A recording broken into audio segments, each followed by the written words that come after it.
ಜ್ವಲತರುಣ ಫಣಿದಾಮಸೋಮಯ್ಯ ಭೀಮತರ ದುರಿತ ವಿಘಟನ ನಾಮ ಸೋಮಯ್ಯ ಹೈಮವತಿಯ ಪ್ರೇಮ ನವಧಾಮ ಸೋಮಯ್ಯ ಧೃತ ಸೋಮ ಸೋಮಯ್ಯನೇ ವ್ಯೋಮ ಗಂಗಾವೃತ ಜಟಾರಾಮ ಸೋಮಯ್ಯ ರಾಮಣೀಯಕ ಸದ್ಗುಣಸ್ಥೋಮ ಸೋಮಯ್ಯ ಕೋಮಲ ಆಲಾಪಮಂ ಕರುಣಿಸೋ ಎಂದಯ ಮತಿಗೆ ಜಿತಕಾಮ ಸೋಮಯ್ಯನೇ ಕೋಮಲ ಆಲಾಪಮಂ ಕರುಣಿಸೋ ಎನ್ನಯ ಮತಿಗೆ ಜಿತಕಾಮ ಸೋಮಯ್ಯನೇ ಕಮವರ್ತಿ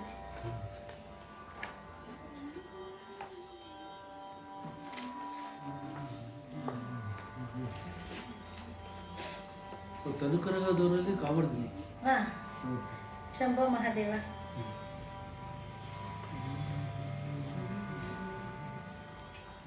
ಇಲ್ಲ ಚಿತ್ತದುತ್ಸವದಿಂದಲೀಗೆ ಆದಿಮಯ್ಯಂ ತನ್ನ ನಿತ್ಯ ನೇಮವ ಮಾಡುತ್ತಿರದಿರಲು ನಗರದೊಳಗಿದ್ದ ಸ್ವಪ್ನಂಗಳಂ ಕಂಡು ಬೆಳಗಾಗುತ್ತಲಿರೇ ವಾಮಭುಜಲೋಚನಕ್ಕೆ ಎತ್ತೆ ಕಂಡ ಅತಿ ಹೊಸತು ಹೊಸದಾರುದೆನ್ನ ಪತಿಗಿತ್ತ ಅವಧಿ ತುಂಬಿತ್ತು ಬಾರದಿರನು ಇನ್ನೆಂದು ಬಾರದಿರನು ಮತ್ತ ಗಜಗಮನೆ ಪದ್ಮಾವತಿ ದೇವಿ ನಿಶ್ಚಯಿಸಿದಳು ಮನದೊಳಂದು. ಆದಯ್ಯ ಬಂದಿದ್ದನ್ನು ನೋಡಿದ್ರಿ, ಹೇಗೆ ಕಾಣಿಸ್ತಾ ಇದೆ ಆ ಸುರಹೊನ್ನೆಯ ದೇವಾಲಯ, ಶಿವ ಬರುವ ತಾಣ ಹೇಗೆ ಕಾಣಿಸ್ತಾ ಇದೆ ಅಂದರೆ, ಬರಡು ಹೊಲಗಳ ನಡುವೆ ಬೆಳೆ ಬೆಳೆಯಲು ಅನುಕೂಲಕರವಾದಂಥ ಭೂಮಿ ಹಾಗೆ ಕಾಣಿಸ್ತಾ ಇದೆ. ಹಲವು ತಕ್ಕಿಲ ನಡುವೆ ಸವದ ಬೆಳಕೈಯಂತೆ. ಅಂದರೆ ಉತ್ತು ಬಿತ್ತಿ ಬೆಳೆಯಲು ಬಹಳ ಹುಲಸಾದಂಥ ಸ್ಥಳ, ಬಹಳ ಹಸನಾದಂಥ ಜಾಗದ ಹಾಗೆ ಆ ದೇವಸ್ಥಾನ ಕಾಣಿಸ್ತಾ ಇದೆ. ಅಲ್ಲಿ ಭಕ್ತಿಯ ಪ್ರಣಾಮವನ್ನು ಸಲ್ಲಿಸಿದ್ದಾನೆ. ಇದೆಲ್ಲ ಏನು ಅಂದರೆ ಮಾನಸಿಕವಾದಂಥ ಭಕ್ತಿ. ಮನವ ತೊಳೆಯಿರಮ್ಮ, ಭಕ್ತಿಯ ಮಣೆಯ ಹಾಕಿರಮ್ಮ, ಇಷ್ಟೆಲ್ಲ ಸಿದ್ಧತೆ ಮಾಡ್ಕೊಳ್ಬೇಕು. ಭಗವಂತ ಬರೋಕ್ಕೆ ಮೊದಲು ಸಿದ್ಧತೆ ಆಗಬೇಕು. ಸಿದ್ಧತೆ ಆಗೋದು ಅಂದರೆ ನಮ್ಮನ್ನು ನಾವು ಶಿವಪೂಜೆಗೆ ರೆಡಿ ಮಾಡ್ಕೋತೀವಲ್ಲ, ಸ್ನಾನ ಮಾಡಿ ವಿಭೂತಿ ಧರಿಸಿ ಒಂದು ಶುದ್ಧವಾದಂಥ ಬಟ್ಟೆ ಧರಿಸಿ ಎಲ್ಲ ಮಾಡ್ಕೋತೀವಲ್ಲ, ಆ ರೀತಿ ಸಿದ್ಧತೆ ನಮಗೆ ತಿಳಿದ ಹಾಗೆ ಮಾಡ್ಕೋತೀವಿ. ಋಷಿ ಮುನಿಗಳು ಜಪತಪಗಳನ್ನು ಮಾಡ್ಕೊಳ್ತಾರೆ. ಆದಯ್ಯ ಶಿವ ಬರುವ ಜಾಗವನ್ನು ಸಿದ್ಧತೆಯಾಗಿ ತನ್ನ ನಮಸ್ಕಾರವನ್ನು ಸಲ್ಲಿಸಿದ್ದಾನೆ. ಈ ಕಡೆ ಏನಾಗಿದೆ, ಆದಯ್ಯ ಬಂದ, ಅವನು ಚಿತ್ತದಲ್ಲಿ ಉತ್ಸಾಹ ಬಂದ್ಬಿಟ್ಟಿದೆ. ಆ ಉತ್ಸವದಂತೆ ಇದೆ. ಅಂದರೆ ಮಂಗಳಕರವಾದಂಥ ಶುಭ ಮಂಗಳ ದಿನಕ್ಕೆ ಎದುರು ನೋಡಿಕೊಂಡು ಆದಯ್ಯ ಏನು ಮಾಡ್ತಾ ಇದ್ದಾನೆ, ತನ್ನ ನಿತ್ಯ ನಿಯಮ ಮಾಡ್ತಾ ಇದ್ದಾನೆ. ಅಲ್ಲೇ ಕೆರೆಯಲ್ಲಿ ಮಿಂದಿದ್ದಾನೆ, ಕೊಳದಲ್ಲಿ ಮಿಂದಿದ್ದಾನೆ, ಶಿವಪೂಜೆ ಮಾಡ್ಕೊಳ್ತಾ ಇದ್ದಾನೆ. ಇತ್ಲ ಕಡೆ ನಗರದಲ್ಲಿ ಏನಾಗಿದೆ, ಅವನ ಪದ್ಮಾವತಿಯ ಸ್ಥಿತಿ, ಅವನು ಹೋದಾಗಿಂದ ಅವಳು ಊಟ ಮಾಡಿಲ್ಲ, ಊಟಕ್ಕೂ ನೀರು ಕುಡ್ದಿಲ್ಲ, ಮೈಗೆ ನೀರು ಮುಟ್ಟಿಸಿಲ್ಲ, ಇದೆಲ್ಲ ಹೇಳಿರ್ತಾಳವಳು. ಯಾರ ಹತ್ರನೂ ಮಾತಾಡಿಲ್ಲ ಅವಳು. ಹೀಗಿದ್ದಾಗ ಶುಭ ಸೂಚಕ ಸ್ವಪ್ನಗಳು ಬೀಳ್ತಾ ಇತ್ತು. ಹಿಂದೆಲ್ಲ ನಮ್ಮ ಕಾವ್ಯಗಳಲ್ಲಿ ಇದನ್ನು ಹೇಳ್ತಾರೆ, ಈಗ ನರ್ವಸ್ ವೀಕ್ನೆಸ್ ಅಂದ್ಬಿಡ್ತಾರೆ. ಅವಾಗೆಲ್ಲ ಇದಿತ್ತು, ವಾಮಭುಜಲೋಚನ, ಎಡಗಣ್ಣು ಅದರದ್ರೆ ಶುಭ ಬರುತ್ತೆ ಅನ್ನುವಂಥದ್ದಿತ್ತು. ಕೆತ್ತೆ ಲೋಚನ ಕೆತ್ತೆ ಅಂದರೆ ಅದರ್ತಂತೆ ಅವಳಿಗೆ. ಓ ಏನೋ ಹೊಸತು ಬರುತ್ತೆ, ಹೊಸತಾರುದೇನ, ನನಗಿನ್ನೇನು ಹೊಸದು, ಪತಿ ತವದಿತಿ ತುಂಬಿತ್ತು, ಇನ್ನೇನು ಆಗೇ ಹೋಯ್ತು, ಇನ್ನೊಂದು ದಿನ ಇದೆ ಅಷ್ಟೇ, ಬಾರದಿರನು ಇನ್ನೆಂದು. ಹೋದವನು ಬಂದೇ ಇಲ್ಲ ಶಿವತರು, ಇನ್ನೆಂದೂ ಬರಲ್ಲ ಅಂತ ಅವಳಿಗೆ ಬೇಜಾರಾಗತ್ತೆ. ಆ ಗಜಗಮನೆ ಪದ್ಮಾವತಿ ಶುಭ ಸೂಚನೆಗಳ ಮಧ್ಯವೂ ಗಂಡನನ್ನು ಕಾಣದಿರೋ ದುಃಖದಿಂದ ಈ ರೀತಿ ನಿಶ್ಚಯಿಸ್ಕೊಳ್ತಾ ಇದ್ದಾಳೆ. ಎಲ್ಲ ನನ್ನ ಭ್ರಮೆ ಅಷ್ಟೆ, ಶುಭ ಶುಭ ಅಂದ್ಕೊಂಡು ಕನಸು ನಂಬ್ಕೊಂಡು ಕೂತಿರೋಕ್ಕಾಗತ್ತಾ? ಬಂದಿಲ್ಲ, ನಾನಿನ್ನೂ ಚಿತೆಗೆ ನನ್ನನ್ನು ನಾನು ಅರ್ಪಿಸ್ಕೊಳ್ಳೋದೇ ಸರಿ ಅನ್ನುವಂಥ ಪ್ರತಿಜ್ಞೆಯನ್ನು ಮಾಡಿರ್ತಾಳಲ್ಲ ಅವನು ಹೋಗ್ಬೇಕಾರೆ, ಅದನ್ನು ನಿಶ್ಚಯಿಸ್ಕೊಳ್ತಾ ಇದ್ದಾಳೆ. ಗಟ್ಟಿ ಮಾಡ್ಕೊಳ್ಬೇಕಲ್ಲ, ಅದೇನೋ ಸುಲಭವೇ ಅಗ್ನಿಗೆ ಆಹುತಿ ಕೊಡೋದು, ನಮ್ಮ ಶರೀರವನ್ನು ನಾವೇ. ಅವಳು ನಿಶ್ಚಯಿಸ್ಕೊಳ್ತಾ ಇದ್ದಾಳೆ. ಇನ್ನಾಯಿತು ಬಿಡು, ನಿರಾಸೆಯಲ್ಲಿದ್ದಾಳೆ ಅವಳು ಪಾಪ. ಮುಂದಿನ ಪದ್ಯ ಏನು ಹೇಳುತ್ತೆ ನೋಡಿ. ಸರಸಿಜ ಪ್ರಿಯನ ಬರವಂ ಚಕ್ರವಾಕ ಹಿಮಕರನ ಬರವಂ ಚಕೋರಂ ಮಂದಮಾರುತನ ಬರವನು ಅತಿಪಥಿಕಂ ವಸಂತ ಮಾಸದ ಬರವನು ಎಳೆದುಂಬಿ ಗಿಳಿಕೋಗಿಲೆ ಎರಡು ದೋರದೆ ಬಯಸುವಂದದಿಂ ಬಿಡದೆ ಎನ್ನ ಪುರುಷನಪ್ಪ ಆದಿಮಯ್ಯನ ಬರವ ಬಯಸುತ್ತ ಆನಿರೆ ಬಪ್ಪ ಚಿಹ್ನಗಳಾದು ಇದಿರ್ಗೊಳ ಹೋಹನೆಂದು ಮನದೊಳು ನೆನೆದಳು.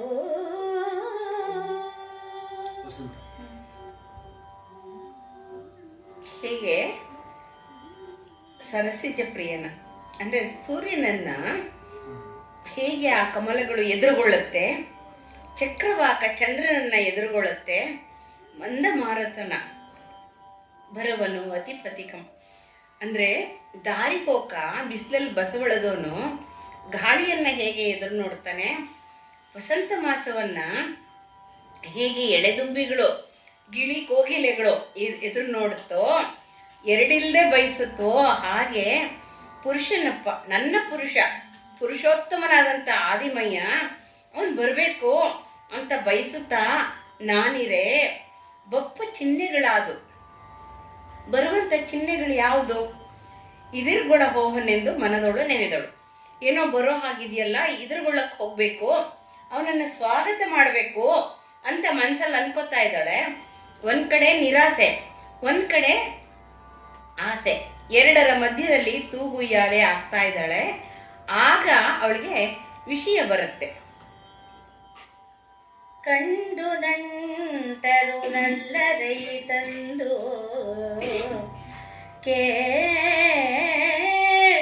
ನಿನ್ನ ಗಂಡನ ಬಂದನೆ ಎನಲು ಅಣುಕೆದ್ದು ಸಂತಸದಿ ಡಿಂಡಿಮದ ಕಹಳೆಗಳ ಪರಿಪರಿಯ ತೋರಣದ ಗುಡಿಯ ಹೊಸ ಹೀಲಿದಳೆಯ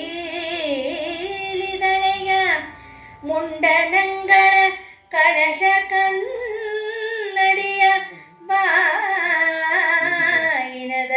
ಹಿಂಡೆದ್ದ ವನಿತೆಯರ ಸೌರಂಭ ಸಹಿತ ಮುಂಕೊಂಡು ಭರದಿಂ ನಡೆದಳ್ ಇತ್ತ ಮನೆಯೊಳಗೆ ತಮ್ಮಯ್ಯ ಕೋಪವ ತಾಳಲು. ಯಾರೋ ನೆಂಟರು ಹೇಳಿದ್ರು, ಬಂದ್ಬಿಟ್ಟು ಹೇಳಿದ್ರು, ಕೇಳು ನಿನ್ನ ಗಂಡನು ಬಂದನು ಏನಲ್ಲೂ ಅಲ್ಲಾಡ್ಕೊಂಡು ಎದ್ದು ಬಿಟ್ಲಂತವಳು.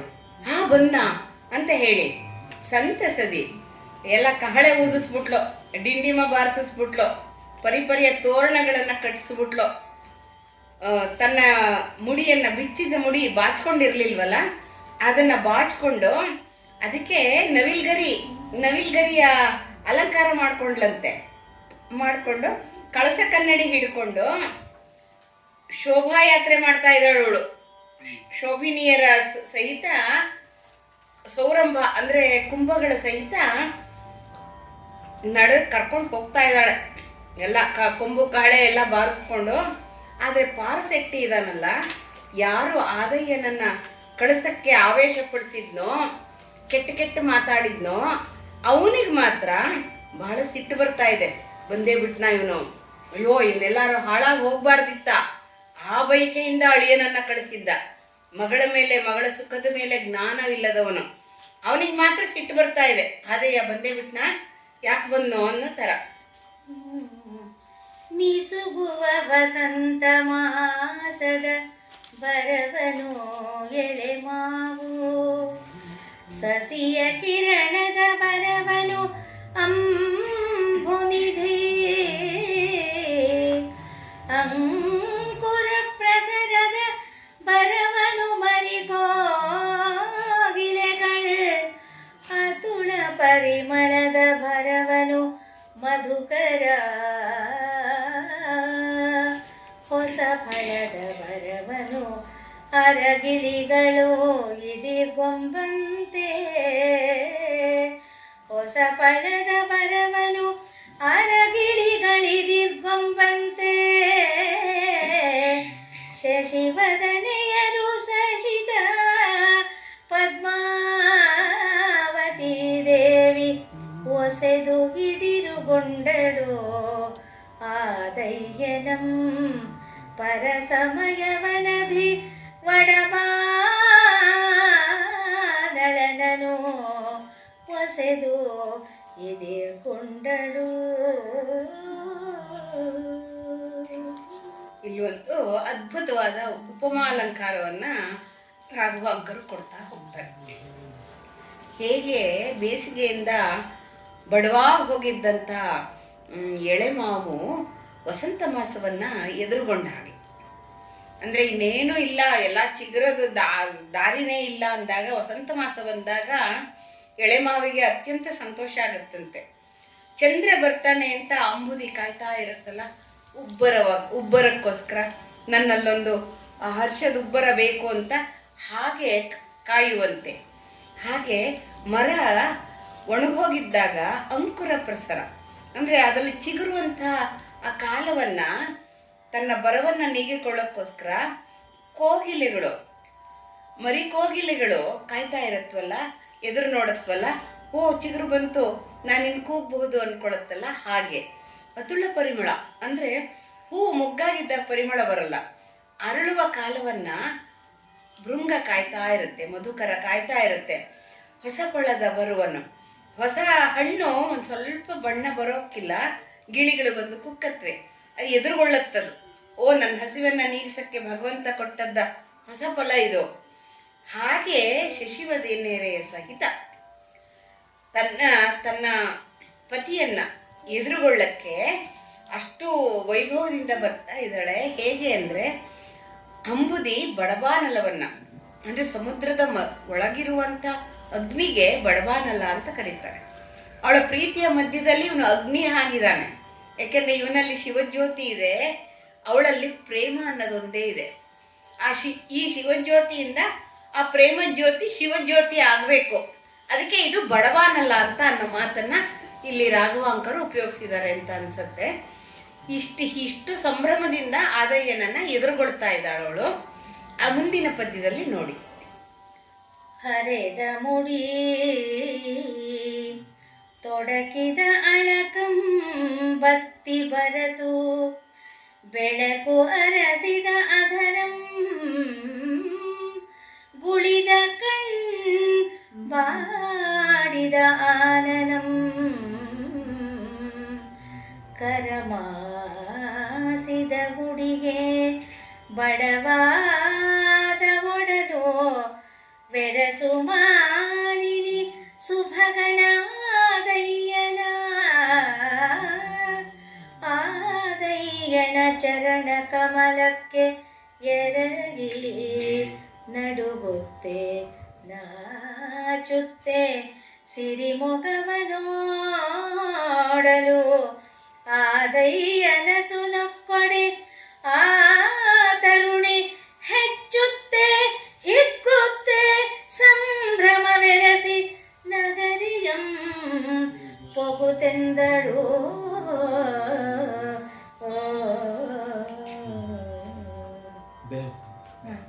ಈ ಪದ್ಯದಲ್ಲಿ ಪದ್ಮಾವತಿಯ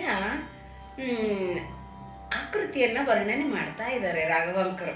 ಯಾಕೆಂದರೆ ಅವಳು ಒಂದು ತಿಂಗಳಿಂದ ಊಟ ಮಾಡಿಲ್ಲ, ಮುಡಿ ಕಟ್ಟಿಲ್ಲ, ಗಂಡ ಇರುವವರೆಗೂ ಕೇಶ ಶೃಂಗಾರ ಮಾಡ್ಕೊಳ್ಳಲ್ಲ ಅಂತ ಅಂದ್ಕೊಂಡಿರ್ತಾಳಲ್ಲ. ಈಗ ಏನು ಮಾಡಿದಾಳೆ, ಬೆಳಗ್ಗೆ ಗಂಡ ಬಂದ ಅನ್ನೋ ಕಾರಣಕ್ಕೆ ನೀರು ಹಾಕ್ಕೊಂಡಿದ್ದಾಳೆ, ಅದನ್ನು ಅಳಕವಾಗಿ ಗಂಟು ಕಟ್ಕೊಂಡಿದ್ದಾಳೆ, ಅದಕ್ಕೊಂದೆರಡು ನವಿಲ್ಗರಿ ಸಿಕ್ಕಿಸ್ಕೊಂಡಿದ್ದಾಳೆ ಸ್ವಲ್ಪ. ಆದರೆ ಬತ್ತು ಹೋಗಿರುವಂಥ ಬಿಳಿಚ್ಕೊಂಡಿರೋ ಆಧಾರಗಳಂತೆ. ಅವಳು ಹೇಗಿದ್ಲು, ತುಂಬ ಪ್ರಾಯದ ಹೆಣ್ಮಗಳವಳು, ಅತ್ಯಂತ ವಿಲಾಸವತಿ, ಅತ್ಯಂತ ಸೌಂದರ್ಯವತಿ.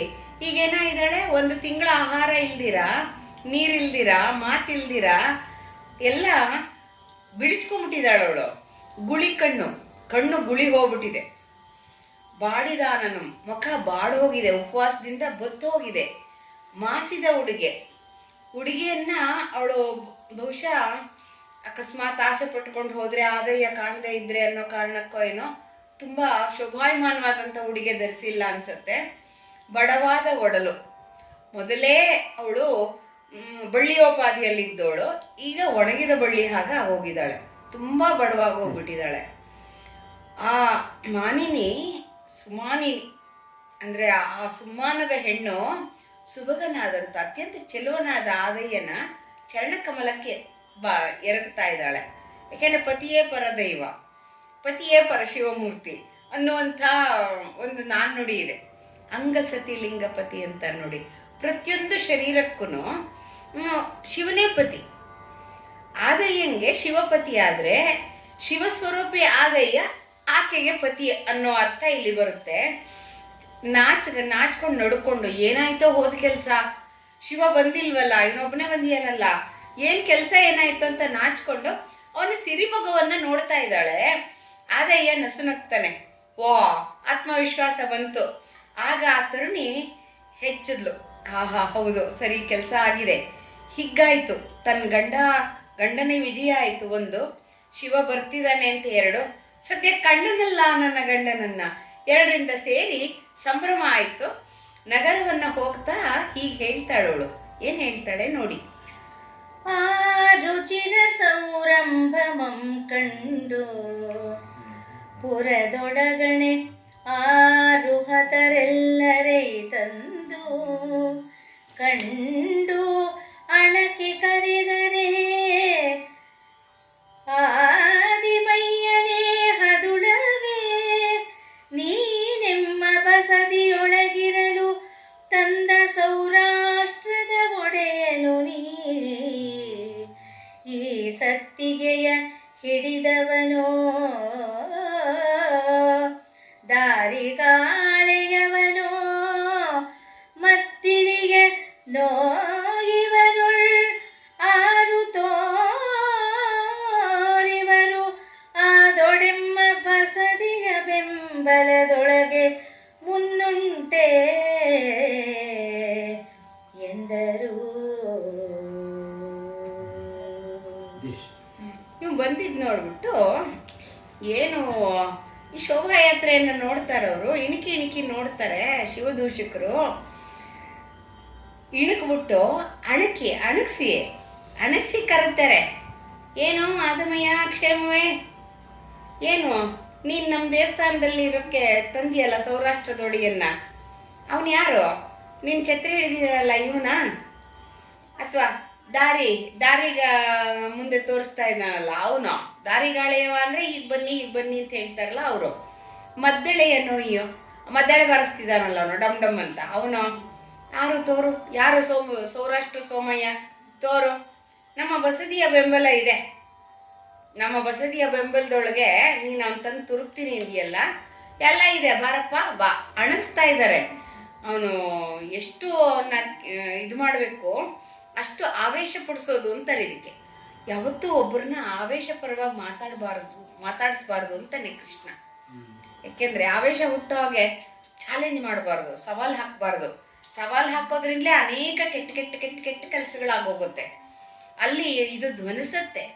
ಯಾರನ್ನೂ ರೊಚ್ಚಿಗೆಬ್ಬಿಸ್ಬಾರ್ದು, ರೊಚ್ಚಿಗೆಬ್ಬಿಸ್ದಿರ ಮಾತಾಡಬೇಕು ಅನ್ನೋದು ವಾಕ್ಸಿದ್ಧಿ ಇರೋರಿಗೆ ಗೊತ್ತಾಗುವಂಥ ಮಾತು.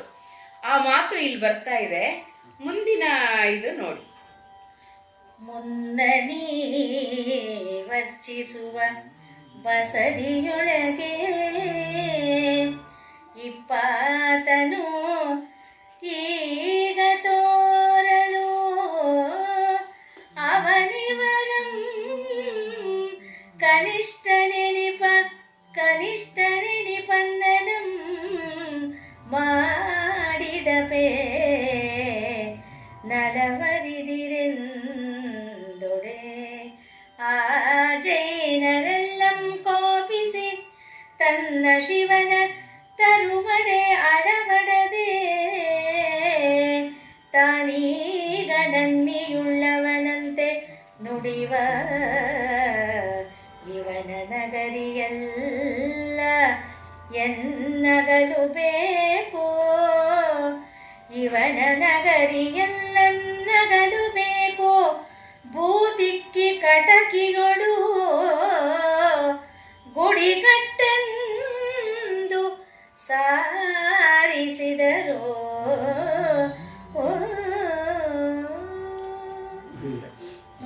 ಆದಯ್ಯ ತನಗೆ ಶಿವನ ಬೆಂಬಲವಿದೆ ಅನ್ನೋದೊಂದು ಧೈರ್ಯ ಅವನಿಗೆ. ಆ ಧೈರ್ಯದಲ್ಲಿ ಏನು ಮಾಡ್ದ, ನೀವು ಏನು ಪೂಜೆ ಮಾಡ್ತಿದ್ದೀರಲ್ಲ ಅವ್ರನ್ನ ನನಗೆ ತೋರಿಸ್ಬಿಡಿ, ಅವನೆಷ್ಟು ಕನಿಷ್ಠ ಅನ್ನೋದನ್ನು ನಾನು ತೋರಿಸ್ಬಿಡ್ತೀನಿ, ಸಾಬೀತು ಮಾಡಿಬಿಡ್ತೀನಿ. ದೈವದ ಮುಂದೆ ಎಲ್ಲರೂ ಕನಿಷ್ಠರೇ ಅನ್ನುವಂಥ ಮಾತು. ಅಂದರೆ ನಮ್ದು ಹೆಚ್ಚು ನಿಮ್ದು ಹೆಚ್ಚು ಅಲ್ಲ, ಭಗವಂತ ಒಬ್ಬನ ಮುಂದೆ ಎಲ್ಲ ದೇವರು ಅವನ ಕಿರಣಗಳು. ಸೂರ್ಯ ಭಗವಂತ ಆದರೆ ಉಳಿದವರೆಲ್ಲ ಅವನ ಕಿರಣಗಳು. ಒಂದು ಹೆಚ್ಚು ಒಂದು ಕಮ್ಮಿ ಆ ಥರದ್ದೆಲ್ಲ ಏನೂ ಇಲ್ಲ ಅನ್ನುವ ಧ್ವನಿ ಇಲ್ಲಿ ಬರುತ್ತೆ. ಆದರೂ ನಮ್ಮ ದೇವರು ಹೆಚ್ಚು ನಿನ್ನ ದೇವ್ರ ಕನಿಷ್ಠ ಅಂತ ತೋರಿಸ್ಬಿಡ್ತೀನಿ ಅನ್ನೋವಂಥ ಮಾತು, ಇದೆಲ್ಲ ಆವೇಶದ ಮಾತು. ಕ್ಷಣಿಕ ಆವೇಶ ಮಾಡಿದ್ರೆ ಅವರೆಲ್ಲ ಕೋಪಿಸ್ಕೊಂಡ್ಬಿಡ್ತಾರೆ. ಕೋಪಿಸ್ಕೊಂಡ್ಬಿಟ್ಟು ಶಿವನನ್ನು ತರಕ್ಕಾಗ್ದಿರಾ ಈಗ ದೊಡ್ಡ ಸತ್ಯವಂತನಾಗಿ ಮಾತಾಡ್ತಾನೆ ಇವನನ್ನ ನಗರಿ ಎಲ್ಲ ನಗಲು ಬೇಕು.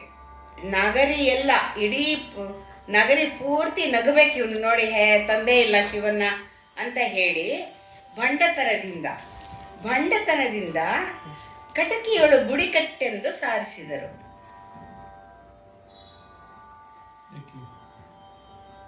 ಗುಡಿಕಟ್ಟೆಂದು ಸಾರಿಸಿದರು ಅಂದರೆ ಕಟಕ್ ಮಾತಾಡಿ ಎಲ್ಲರೂ ನಗಬೇಕು, ಭಂಡತನದಿಂದ ಹೋಗೋ ಗುಡಿ ಕಟ್ಟು, ಆದಿಮಯ್ಯ ಗುಡಿ ಕಟ್ತಾನೆ, ಆದಿಮಯ್ಯ ದೇವಾಲಯ ಕಟ್ತಾನೆ ಅಂತ ಸಾರಿಸ್ಬಿಟ್ರು. ಎಷ್ಟೆಷ್ಟು ಮಾಡ್ತಾರೆ ನೋಡಿ, ಪೀಡಿಸ್ತಾರೆ. ಹಾಗೆಲ್ಲ ಆಗತ್ತೆ. ಉರದ ಕೇರಿ ಮನೆಗಳು ಗುಡಿಯ ಸರದೆಗೆದು ತಮ್ಮ ಬಸದಿಗಳು ಅತ್ಯಧಿಕವಹ ಸುರವನ್ನ ಬಸದಿಯಂ ಸಾರೈಸಿ ಹೂಸಿ ಹೊಸ ರಂಗವಲ್ಲಿಗಳ ದಿಕ್ಕಿ ತರದಿ ತೋರಣವೆತ್ತಿ ಭೂತಿಕ್ಕಿನಗಲೆಂದು ವಿರಚಿಸಿದುದು ಅಂತಾದಿಮಯ್ಯನ ಮನಕ್ಕೆ ಅತುಳ ಹರುಷವಾಯಿತು. ಈಶ್ವರನ ಬರವಿಂಗೆ ಯತ್ನದಿಂದಾದ ಸಂಭ್ರಮವ ಕಂಡು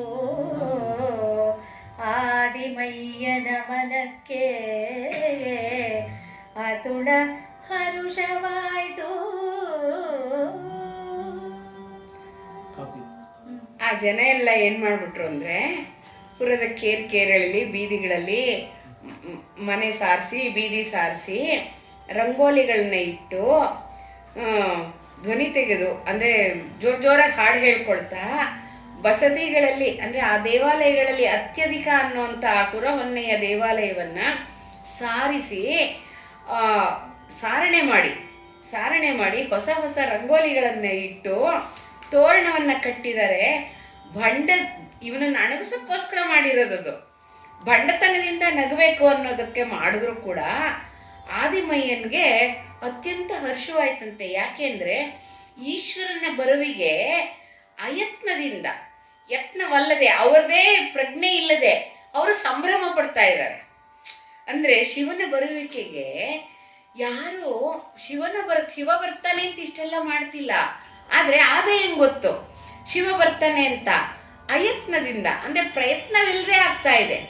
ಹೋಗಿ ಸಾರಿಸಿ ರಂಗೋಲಿ ಇಡಿ ಅಂದರೆ ಯಾರು ಇಡ್ತಿದ್ರು? ಈಗ ಅವರವರೇ ಇಡ್ತಿದ್ದಾರೆ. ಇದೆಲ್ಲ ದೈವ ಪ್ರೇರಣೆ ಅನ್ನೋದು ಅವನ ಮನಸ್ಸಿಗೆ ಬಂದು ತುಂಬ ಸಂತೋಷ ಆಗ್ತಿದೆ. ಈಗ ನಮ್ಮನೆ ಹತ್ರ ನಾವು ರಂಗೋಲಿ ಸಾರಿಸಿ ಇಟ್ಟುಬಿಟ್ರೆ ರಥ ಬಂದರೆ ರಥಕ್ಕೋಸ್ಕರ ಇಟ್ಟಿದ್ದೀವಿ ಅನ್ನೋದು ಆಗ್ಬಿಡುತ್ತಲ್ಲ. ಆ ಥರ ಅಯತ್ನದಿಂದ ರಥ ಬರುತ್ತೆ ಅಂತಲೇ ಗೊತ್ತಿಲ್ಲ, ಯಾಕೋ ರಂಗೋಲಿ ಹಾಕಬೇಕು ಅನ್ನಿಸ್ತೋ ಹಾಕಿದ್ವಿ ಅಂತೀವಲ್ಲ, ಆ ಥರ ಅಂದರೆ ನಮ್ಮ ಮನಸ್ಸಿನ ಪ್ರೇರಣೆ ಅದು. ಅವರವರ ಮನಸ್ಸಿನ ಪ್ರೇರಣೆಯಿಂದ ಇವನನ್ನು ಅಣಗಸ್ಲೋ ಯಾತಕಾರೋ ಮಾಡಿರಲಿ, ಎಲ್ಲ ದೇವಾಲಯವನ್ನೆಲ್ಲ ಶುಚಿ ಮಾಡಿ ಸಾರಣೆ ಮಾಡಿ ಹೊಸ ಹೊಸ ಬಣ್ಣ ಗಿಣ್ಣ ಎಲ್ಲ ಹಚ್ಚಿಬಿಟ್ಟು ಹೊಸ ಹೊಸ ರಂಗೋಲಿ ಹಾಕ್ಬಿಟ್ಟಿದ್ದಾರೆ. ಇಡೀ ಊರು ನಗ್ನಗ್ತಾ ಇದೆಯಂತೆ. ಅದನ್ನು ನೋಡ್ತಾ ಇದ್ದಾನೆ ಆದಯ್ಯ, ಸಂತೋಷ ಪಡ್ತಾ ಇದ್ದಾನೆ. ಓ, ಶಿವ ಬರಕ್ಕೆ ಇಷ್ಟೆಲ್ಲ ಆಗ್ತಾ ಇದೆ ಅಂತ ಹೇಳಿ ಅವನಿಗೆ ಸಂತೋಷ. ಮುಂದಿನ ಪದ್ಯ ನೋಡಿ. ಆರೋಹತರೆಲ್ಲ ಭೂತಿಕ್ಕಿ ನಗುತ್ತಿರೆ ಕಂಡು ನಾರಿ ಪದ್ಮಾವತಿಯು ಮನದೊಳು ಎನ್ನಯನಲ್ಲ ಸೌರಾಷ್ಟ್ರಪತಿ ಸೋಮನಾಥ ಬಾರನು ಎನ್ನಯನಲ್ಲ ಉಕ್ಕಿ ನುಡಿವವರ ಕರುಳ ತೋರಣಂ ಗಟ್ಟಿಸುವೆನು ಏಕೆ ನೆರೆದಿಪರೆಂದು ವಾರಿರುಹವದರೆ ಸದನಕ್ಕೈದಿ ಮಂಗಳಾಚಾರವೆಸೆಯಲ್ ಒಳಗೆ ಮಡದಿ ತನ್ನಯ ಪ್ರಾಣದೊಡೆಯನಂ ಕೊಂಡೊಯ್ದಳು. ಪೂರ್ತಿ ಅವ್ರು ಬರೋ ದಾರಿಯೆಲ್ಲ ಸೇರ್ಕೊಂಡ್ಬಿಟ್ಟಿದ್ದಾರೆ. ಶಿವದೂಷಕರು ಸೇರ್ಕೊಂಡು ಅಪಹಾಸ್ಯ ಮಾಡಿ ನಗ್ತಾ ಇದ್ರೆ ಗಂಡನಿಗೆ ಅವಮಾನ ಆಗ್ತಿದೆ ಅಂತ ಪದ್ಮಾವತಿಗೆ ಸಂಕಟ. ಮನದೋಳು ಮೇಲೆ ಹೇಳಲ್ಲ, ನನ್ನ ಗಂಡ ಎಲ್ರಿಗಿನ್ನ ಶ್ರೇಷ್ಠವಾದವನು. ಸೌರಾಷ್ಟ್ರಪತಿ ಸೋಮನಾಥ ಬರಲ್ಲ ಅವನು. ಉಕ್ಕಿ ನುಡಿಯುವವರ, ಇವರೆಲ್ಲ ಹೀಗೆಲ್ಲ ಅಪಹಾಸ್ಯ ಮಾಡ್ತಿದಾರಲ್ಲ, ಉಕ್ಕಿ ನುಡಿಯುವವರ ಕರುಳ ತೋರಣ ಕಟ್ಟಿಸ್ತೀನಿ, ನಾನು ಕಟ್ಟಿಸಿದ್ದಿರ್ತೀನಿ. ಏಕಿಲ್ಲೆಲ್ಲ ಆ ಮೇಲ್ಗಡೆ ಏನು ಹೇಳಿದ್ರು, ಯಾಕೆ ಇಲ್ಲಿದ್ದೀರಾ, ಇಲ್ಲಿ ಹೋಗಿ ನಿಮ್ಮ ಮನೆಗೆ ಹೋಗಿ, ನಾವು ಹೇಳ್ತೀವಲ್ಲ ಸುಮ್ಮನೆ ಯಾಕೆ ದಂಡು ಕಟ್ಕೊಂಡು ಬಂದಿದ್ದೀರಾ ಹೋಗಿ ಅಂತೀವಲ್ಲ, ಹಾಗೆ ಕಳಿಸ್ಬಿಟ್ಲಂತೆ ವಾರಿರುಹವದನೆ. ಆ ಕಮಲವದನೆ ಕಳಿಸ್ಬಿಟ್ಟು ಅವ್ರನ್ನೆಲ್ಲ ಮನೆಗೆ ಕರ್ಕೊಂಡು ಹೋಗಿ ಅವನಿಗೊಂಚೂರು ಆರತಿ ಎತ್ತಿ ಒಳಗೆ ಕರ್ಕೊಂಡು ತನ್ನ ಪ್ರಾಣನಾಥನನ್ನು ಮನೆಯೊಳಕ್ಕೆ ಕರ್ಕೊಂಡು ಹೋಗ್ತಾಳೆ. ಅಯ್ಯೋ ಬೇಗ ಬಂದ್ರಪ್ಪ ಇವರೆಲ್ಲ ನಗ್ತಿದ್ದಾರೆ ಅನ್ನೋ ಥರ ಅವಳಿಗೆ. ಪಾಪ ಹೆಣ್ಮಗಳಲ್ವಾ, ಕಷ್ಟ ಆಗತ್ತೆ ಅವಳಿಗೆ ಗಂಡನನ್ನು ಅಪಹಾಸ್ಯ ಮಾಡಿದ್ರೆ. ಮುಂದಿನ ಮಾತಾಡೋದು ಕೇಳ್ಕೊಳ್ಳಿ. ನಿಳೆಯಮಂ ಪೊಕ್ಕು ಸಂತೋಷದಿಂ ಕುಳ್ಳಿರಲು ಜಳಕದೇವಾರ್ಚನಕ್ಕೆ ಏಳೆಂದು ಸುದತಿ ಬೆಗ್ಗಳಿಸುತ್ತಿರೆ ಸೋಮನಾಥನ ಮೂರ್ತಿಯಂ ಕಂಡೊಡೆ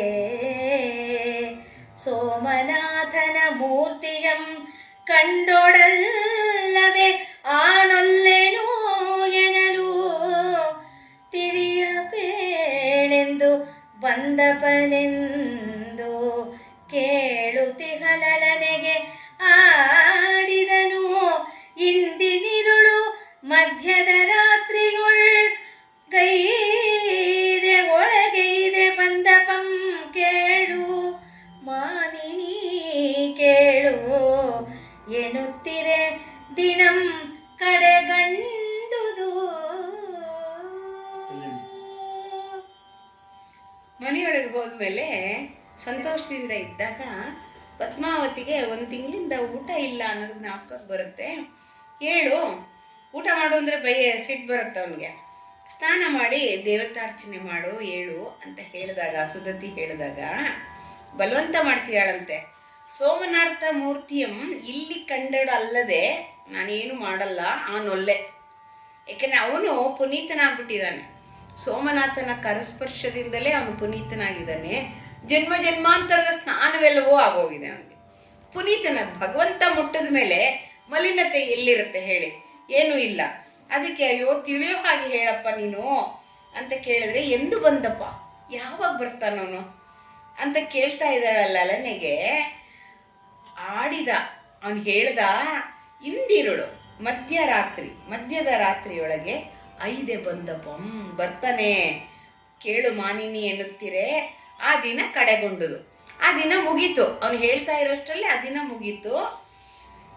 ಮುಂದಿನ ಪದ್ಯದಲ್ಲಿ ವರ್ಣನೆ ಬರುತ್ತೆ. ಮುಂದಿನ ಪದ್ಯದಲ್ಲಿ ಒಂದು ವರ್ಣನೆ ಬಂದು ಹೇಗೆ ಭಗವಂತ ಬರಕ್ಕೆ ಪ್ರಕೃತಿತಃ ಸಿದ್ಧ ಆಗತ್ತೆ ಅನ್ನೋದು ಕಂಡುಕೊಳ್ಳುತ್ತೆ. ಇಂದಿರುಳು ಬಪ್ಪ ಪುರಮಥನನಂ ನೋಳ್ಪೊಡೆ ಆನಂದದಿ ಶುಚಿರ್ಭೂತನಾಗಿ ಬಂದೆಪೆನು ಎನ್ನುತ್ತ ಅಂದು ಜಳಕಕ್ಕೆ ಮುಳುಗಿದನು ಎಸಿಪಂತೆ ರವಿ ಪಡುವನ ಗಡಲೊಳಗೆ ಒಳಗಿಳಿಯೇ ನಂದಿಕೇಶನನು ಏರಿ ಸೌರಾಷ್ಟ್ರದ ಅರಸನೈ ತಂದ ಸುದ್ದಿಗೆನು ಆದಿಮಯ್ಯಂಗೆ ಬೇಗದಿ ಮುಂದೆ ಪರಿದರುಪುವಂತೆ ಎರಳೆಯಂ ದೂವಾಳಿಸುತ್ತೆ ಚಂದ್ರಮಂ ಬಂದನು.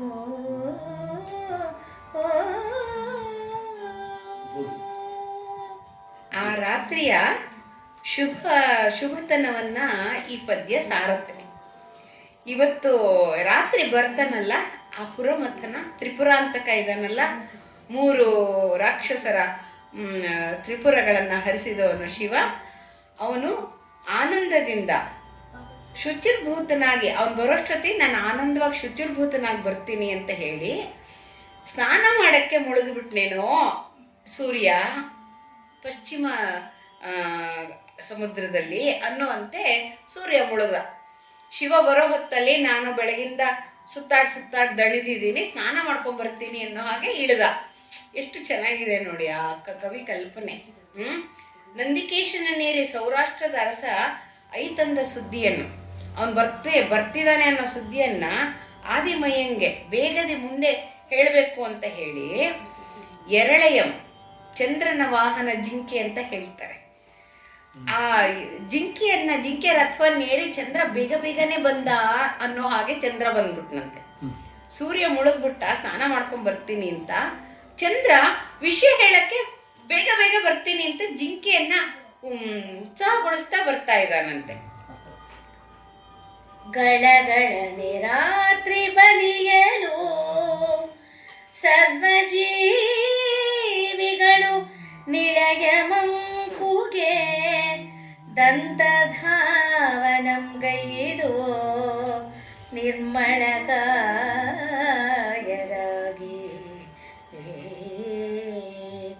ನವಕುಸುಮಾನುಲೇಪನ ಆಭರಣ ಧವಳಾಂಬರವನು ನವಕುಸುಮಾನುಲೇಪನ ಆಭರಣ ಧವಳಾಂಬರವನು ತಳೆದು ಭದ್ರದ ಮೇಲೆ ಪುಷ್ಪಾಂಜಲಿಯನಾತು ಲಲಿತ ದಂಪತಿಗಳು ಈಶನಂಬಪ್ಪ ಹೊತ್ತ ಪಾದೆಳಸಿದ್ದ ಅರಿನ ಇನನು ಉದಯಮಂ ಬಯಸಿ ನಿಂದಿಪ್ಪ ಚಕ್ರ ಮಿಥುನಂಗಳಂತೆ ನಿಂದಿರ್ಪನು. ಹೌದು ಸರ್. ರಾತ್ರಿ ಬರ್ತಾ ಇದೆ, ರಾತ್ರಿ ಜಾಸ್ತಿ ಆಗ್ತಾ ಇದೆ, ಬಲಿತಾ ಇದೆ. ಎಲ್ಲ ಜೀವಿಗಳು ನಿದ್ದೆ ಹೋಗಿದ್ದಾರೆ, ಯೋಗಿಗಳು ಮಾತ್ರ ಎದ್ದಿರ್ತಾರಲ್ಲ. ಹಾಗೆ ಈ ಯೋಗ ದಂಪತಿಗಳು ಪದ್ಮಾವತಿ ಮತ್ತು ಆದಯ್ಯರು ಹಲ್ಲುಜ್ಜಿಕೊಂಡು ಸ್ನಾನ ಮಾಡಿ ನಿರ್ಮಲಕಾಯರಾಗಿ ನವಕುಸುಮಾನುಲೇಪನ ಎಲ್ಲ ಅಂಗಲೇಪನಗಳನ್ನು ಹಾಕ್ಕೊಂಡು ಆಭರಣವನ್ನು ಧರಿಸ್ಕೊಂಡು, ಅಷ್ಟು ದಿನ ಏನೂ ಇಲ್ವಲ್ಲ, ಧವಳಾಂಬರವನ್ನು ಬಿಳಿಯ ಸೀರೆ ಬಿಳಿಯ ಉತ್ತರೀಯವನ್ನು ಹಾಕ್ಕೊಂಡು ಆನೆಯ ಮೇಲೆ, ಭದ್ರದ ಮೇಲೆ ಅಂದರೆ ಆನೆಯ ಮೇಲೆ ಕೈಯಲ್ಲಿ ಪುಷ್ಪಾಂಜಲಿಯನ್ನು ಹಿಡ್ಕೊಂಡು 2 ಕೈ ಇಟ್ಕೊಂಡು ಆ ಲಲಿತ ದಂಪತಿಗಳು, ಆ ಪ್ರಾಯದ ದಂಪತಿಗಳು, ನೋಡೋಕ್ಕೆ ಅತ್ಯಂತ ಲಾಲಿತ್ಯವಾಗಿರುವಂತಹ ದಂಪತಿಗಳು ಬರುವ ಹೊತ್ತಿಗೆ ಪಾರ್ದು ಎಳಸಿ ಇನನುದಯಮಂ ಬಯಸಿ ನಿಂತಿರ್ಪ ಚಕ್ರ ಮಿಥುನಗಳಂತೆ. ಚಕ್ರವಾಕ ಪಕ್ಷಿಗಳು ಹೇಗೆ ಕಾಯ್ತಾ ಇರುತ್ತವೆ ಹಾಗೆ ಇವರಿಬ್ಬರು ಈಶ್ವರನ ಬರುವಿಕೆಗಾಗಿ ಕಾಯ್ತಾ ನಿಂತಿದ್ದಾರೆ. ಆನೆಯ ಮೇಲೆ ಕೂತಿದ್ದಾರೆ ಪುಷ್ಪಾಂಜಲಿಯನ್ನು ಹಿಡ್ಕೊಂಡು. ಓವಿ ನೋಡುತ್ತಿರಲು ಅನಂತಾರ್ಕ ತೇಜ ಪ್ರಭಾವವಂ ನಗುವ ಬೆಳಗಿದ ನಡುವೆ ದೇವಾದಿದೇವ ದೇವರ ಕಂಡ ದೇವರಾದಿತ್ಯ ದೇವೇಶ ದೇವ ಪಿತಾಮಹ ದೇವ ಪಿತಾಮಹರು ಆ ಉಪ್ಪರ ಅವಧಾರ ಅಘತಿಮಿರ ದಿನಪ ಪಾಯಾವಧಾರು ಪುರ ಜಲಧರ ಮರುತನೆಂಬ ಧ್ವನಿ ತೀವಿದ ಮೃದಂಗ ಭೇರೀರವಂ ಬೆರೆಸಿ ಹುಟ್ಟಿತ್ತು ಗಗನ ಗಣದೋಳು.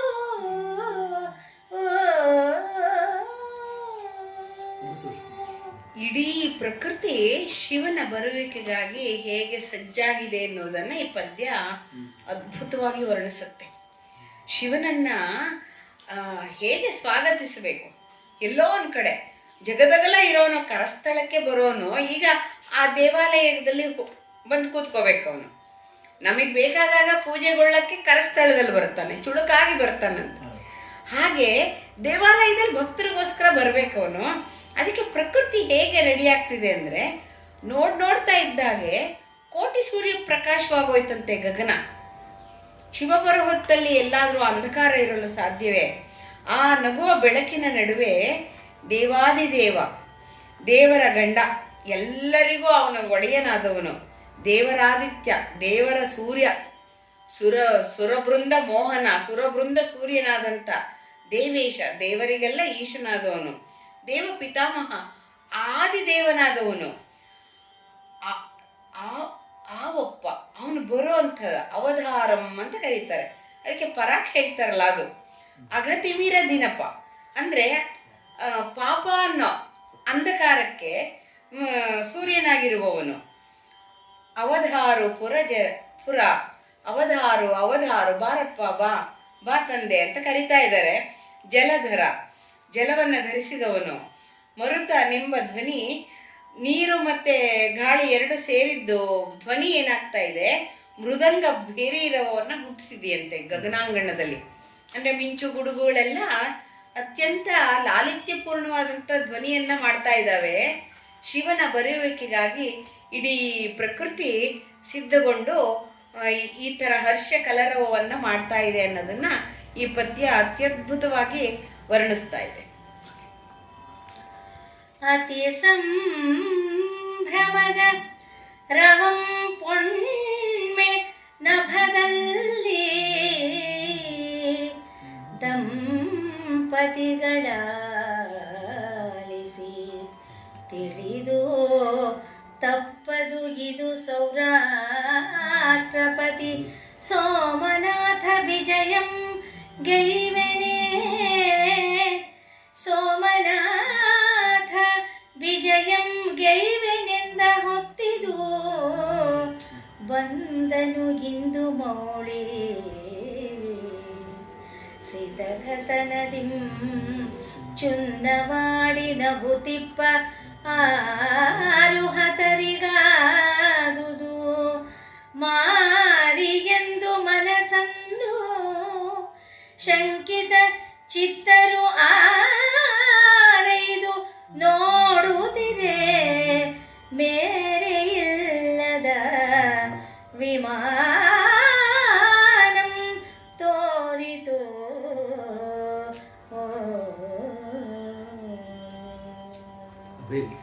ಪ್ರಕೃತಿಯ ಈ ಅತಿ ಸಂಭ್ರಮದ ಧ್ವನಿ ಆಕಾಶ ಭೂಮಿಯನ್ನ ಆಲಿಸ್ತಾ ಇದೆ. ದಂಪತಿಗಳು ಕೇಳ್ಕೊಂಬಿಟ್ಟು ಇದು ಖಂಡಿತವಾಗಿ ಸೌರಾಷ್ಟ್ರ ಸೋಮನಾಥ ಬರ್ತಾ ಇರೋ ಹೊತ್ತಿದು,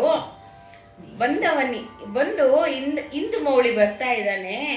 ನೀಚತನದಿಂದ, ಚುನ್ನವಾಡಿ ಅಂದ್ರೆ ನೀಚತನದಿಂದ, ಸಿತಗತನದಿಂದ ಅಂದ್ರೆ ಮಕ್ಕಳಾಡೋ ಹಾಗೆ ನಗುತ್ತಿದ್ರಲ್ಲ ಅವರು, ಆ ಜನ, ಆ ದೈವ ನಿಂದಕರು, ಅವರಿಗೆ ಇದು ಮಾರಿ ಹೊತ್ತು ಮನಸ್ಸು ಅಂದು ಶಂಕಿತ ಚಿತ್ತರಿತ ಇದಾರಲ್ಲ, ದೈವದ ಮೇಲೆ ಶಂಕೆ ಮಾಡಿದವರು, ಶಿವ ಇಲ್ಲ ಅಂದವರು, ಅವರು ಕೆಲವರಲ್ಲಿ ನೋಡ್ತಾ ಇದ್ದಾರೆ. ಅವರಲ್ಲೂ ಯಾರಿಗೋ ಒಂದಷ್ಟು ಜನಕ್ಕೆ ಪಾಪ ಹರಿದಿರುವಂಥ ದಿನ ಅನ್ಸುತ್ತೆ. ಅವರಲ್ಲೂ ನೋಡ್ತಾ ಇದ್ರೆ ಆ ಗಗನಾಂಗಣದಲ್ಲಿ ಒಂದು ವಿಮಾನ ಬಂದ ಹಾಗೆ ತೋರ್ತಾ ಇದೆ ಅವ್ರಿಗೆ. ನಂದಿಯ ಮೇಲೆ ಕೂತ್ಕೊಂಡು ಬರೋದವನು, ಅದು ವಿಮಾನದ ಥರ ಕಾಣಿಸ್ತಾ ಇದೆ ಗಗನಾಂಗಣದಲ್ಲಿ ಅವ್ರಿಗೆ. ಅದನ್ನ ಈ ಪದ್ಯ ಹೇಳ್ತಾ ಇದೆ. ಅಂದ್ರೆ ಹೇಗೆ ಒಳ್ಳೆಯವರು ಕೆಟ್ಟವರು ಎಲ್ಲರಲ್ಲೂ ಆ ಬೆಳಕಿಗೆ ಬರುವ ತವಕ ಇರುವಂಥ ಜೀವಿಗಳಿರ್ತಾರೆ. ಬೇರೆ ದೈವವನ್ನು ಪೂಜೆ ಮಾಡಿದ್ರು ಎಲ್ಲ ದೈವವೂ ಒಂದೇ ಅನ್ಕೊಳ್ಳೋರು ಕೆಲವರು ಇರ್ತಾರಲ್ವಾ, ಹಾಗೆ ಕೆಲವರು ನೋಡ್ತಾ ಇದ್ದಾರೆ, ಇದೇನೋ ಆಗ್ತಾ ಇದೆಯಲ್ಲ. ಸೂಕ್ಷ್ಮ ಹೃದಯಗಳಿರ್ತಾರಲ್ಲ, ಸ್ಥಿತಪ್ರಜ್ಞರು ಎಲ್ಲ ಕಡೆ ಇರ್ತಾರೆ. ಅವ್ರುಗಳು ಕೂಡ ಈ ದಂಪತಿಗಳ ಜೊತೆ ಅವರವ್ರ ಮನೆ ಉಪ್ಪರಿಗೆಯಲ್ಲಿ ಬಂದು ನೋಡ್ತಾ ಇದ್ದಾರೆ. ಗಗನಾಂಗಣದಲ್ಲಿ ಒಂದು ವಿಮಾನ ಬಂದಂಗೆ ಅವ್ರಿಗೆ ಕಾಣಿಸ್ತಾ ಇದೆ. ಮುಂದಿನ ಪದ್ಯದಲ್ಲಿ ಹೇಳ್ತಾರೆ, ಈ ಬಂದುದು ಎಮ್ಮ ಛಲವು, ಈ ಬಂದುದೆಮ್ಮ ಗೆಲವು, ಈ ಬಂದುದೆಮ್ಮ ಬಲವು, ಈ ಬಂದುದೆಮ್ಮ ನಲವು, ಈ ಬಂದುದು ಎಮ್ಮ ಗತಿಯೇ ಬಂದುದು ಎಮ್ಮ ಮತಿ, ಈ ಬಂದುದು ಎಮ್ಮ ಭಾಷೆ, ಈ ಬಂದುದು ಈ ಬಂದುದು ಎಲೆಲೆ ಎಲೆಲೆ ಕುಬು ಕುಬು ಕುಬು, ನಾ ಬದುಕಿದೆಂ ನೋಡು ನೋಡೆಂದು ಕಾಬಣವಿಯೊಳು ಕೆಡೆದು ಪರವಶೀಭೂತರಾಗಿದ್ದರು ಆ ದಂಪತಿಗಳು. ಆದಯ್ಯ ದಂಪತಿಗಳಿಗೆ ಹರ್ಷದಿಂದ ಮೈ ಮರೆತು ಹೋಗ್ತಾ ಇದೆ. ನಮ್ಮ ಗೆಲುವು ಬಂತು, ನಮ್ಮ ಛಲ ಬಂತು, ನಮ್ಮ ಒಲವು ಬಂತು, ನಮ್ಮ ನಲಿವು ಬಂತು, ಎಲ್ಲ ವಾಪಸ್ ಬರ್ತಾ ಇದೆ. ನಮ್ಮ ಗಮ್ಯ, ನಾವು ಎಲ್ಲಿ ಸೇರ್ಬೇಕೋ ಅದು ಬಂತು, ನಮ್ಮ ಬುದ್ಧಿ ಬಂತು, ನಮ್ಮ ಆಣೆ ಬಂತು, ಅಲಲೆ ಅಲಲೆ ಅಂತ ಉತ್ಸಾಹದಿಂದ ತೊದಲ್ತಾ ಇದ್ದಾರೆ. ನಾನು ಬದುಕ್ದೆ ಕಣಮ್ಮ, ನೀನು ಬದುಕ್ದೆ, ನಮ್ಮ ಬದುಕ್ಬಿಡ್ತು, ಇಲ್ದರೆ ಜೀವನ ಹೋಗ್ಬಿಡ್ತಿತ್ತು. ಕಾಣುವ, ನೋಡಲ್ಲಿ ದೂರದಲ್ಲಿ ಕಾಣ್ತಾ ಇದ್ದಾನೆ, ನೋಡಲ್ಲಿ ಅಲ್ಲೋಡು ಅಂತ ಕುಬು ಕುಬು ಅಂತಿದ್ದಾರೆ. ಅಂದ್ರೆ ಆ ಧ್ವನಿಯಲ್ಲಿ ಆ ತವಕ, ನೋಡು ನಮ್ಮನ್ನು ಬದುಕಿಸುವಂಥ ಕಾಂಬಳವಿಯೋಳು, ನೋಡು ಕಾಣೋ ಅಂತ ದೂರದಲ್ಲಿ ಬರ್ತಾ ಇದ್ದಾನೆ ಶಿವ. ಕೆಡೆದು ಅವನಿಬ್ರು ಅಲ್ಲಲ್ಲೇ ನಮಸ್ಕಾರ ಮಾಡ್ಬಿಟ್ರು. ಇದ್ದ ಕಡೆನೆ ಪರವಶೀಭೂತರಾಗಿರ್ತಾರ. ಇಬ್ರು ಪರವಶತೆಗೆ ಹೋಗ್ಬಿಟ್ರು, ಭಾವ ಸಮಾಧಿಗೆ ಏರ್ಬಿಟ್ರು ಆ ದಂಪತಿಗಳು. ಇದು ಶಿವನ ಪ್ರತ್ಯಕ್ಷ ದರ್ಶನದಿಂದ ಆದಂಥ ಅವರ ಶಾರೀರಿಕ ವ್ಯತ್ಯಾಸವನ್ನ ಈ ಪದ್ಯ ಅತ್ಯಂತ ಸುಭಗವಾಗಿ ಹೇಳುತ್ತೆ. ರಾಘವಾಂಕರು ಅತ್ಯಂತ ರೋಚಕವಾಗಿ ಬರೆದಿದ್ದಾರೆ ಈ ಪದ್ಯವನ್ನ. ಇಲ್ಲಿಗೆ ನಮ್ಮ ಚತುರ್ಥ ಸ್ಥಳದ ಇಂದಿನ ಎಪಿಸೋಡ್ ಮುಗಿಸ್ತಾ ಇದ್ದೀವಿ. ಮುಂದೆ ಹೇಳ್ತಾರೆ, ಮಂಗಳ ಪದ್ಯವನ್ನು ಹಾಡ್ತಾರೆ.